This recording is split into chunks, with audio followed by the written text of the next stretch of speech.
मुंबईच्या भुलेश्वर परिसरात गणपती प्रतिमा कोसळून झालेल्या दुर्घटनेप्रकरणी आता पोलिसांनी तपासाला वेग दिला आहे। या घटनेत व्हीपी रोड पोलिसांनी अपघाती मृत्यू अहवाल म्हणजेच एडीआर ची प्रक्रिया सुरू केली असून गणपती प्रतिमेला आधार देणारे नट बोल्ट तुटल्याचे प्राथमिक तपासात समोर आले आहेत। विशेष म्हणजे भायखेड्याहून भुलेश्वरला नेत असताना या मूर्तीची तब्बल 3 वेळा वेल्डिंग आणि दुरुस्ती करण्यात आल्याची माहिती समोर येत आहे।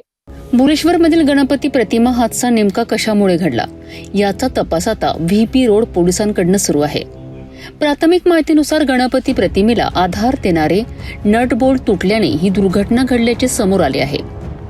पोलीस सूत्रांच्या माहितीनुसार भायखड्याहून भुलेश्वरला प्रतिमा नेत असताना मंडळाच्या सदस्यांना मूर्ती 3 वेळा वेल्डिंग आणि दुरुस्तीसाठी थांबावी लागली होती। त्यामुळे प्रतिमेच्या सपोर्ट स्ट्रक्चरची मजबूती आणि त्यांच्या सुरक्षिततेवर आता प्रश्न उपस्थित झाले आहेत। पोलिसांकडून प्रतिमेच्या बांधकामापासून ते वेल्डिंगच्या कामांपर्यंत संपूर्ण बाबींची तपासणी केली जात आहे।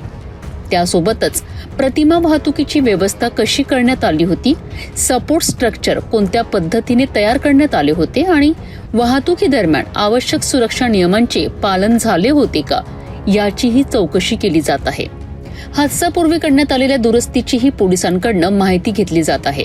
प्रतिमेच्या निर्मितीत किंवा वेल्डिंगच्या कामात काही त्रुटी होत्या का, तसेच वाहतूक आणि सुरक्षिततेमध्ये कोणाचा निष्काळजीपणा झाला का याचा तपास केला जात आहे।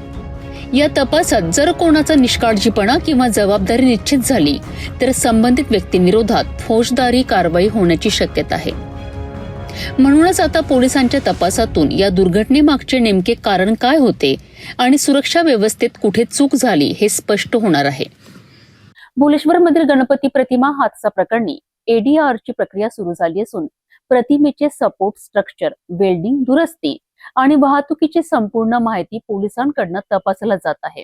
तपासात निष्काळजीपणा आढळल्यास संबंधितांवर गुन्हा दाखल होऊ शकतो। त्यामुळे आता पोलिसांच्या तपासाकडे सर्वांचे लक्ष लागले आहे।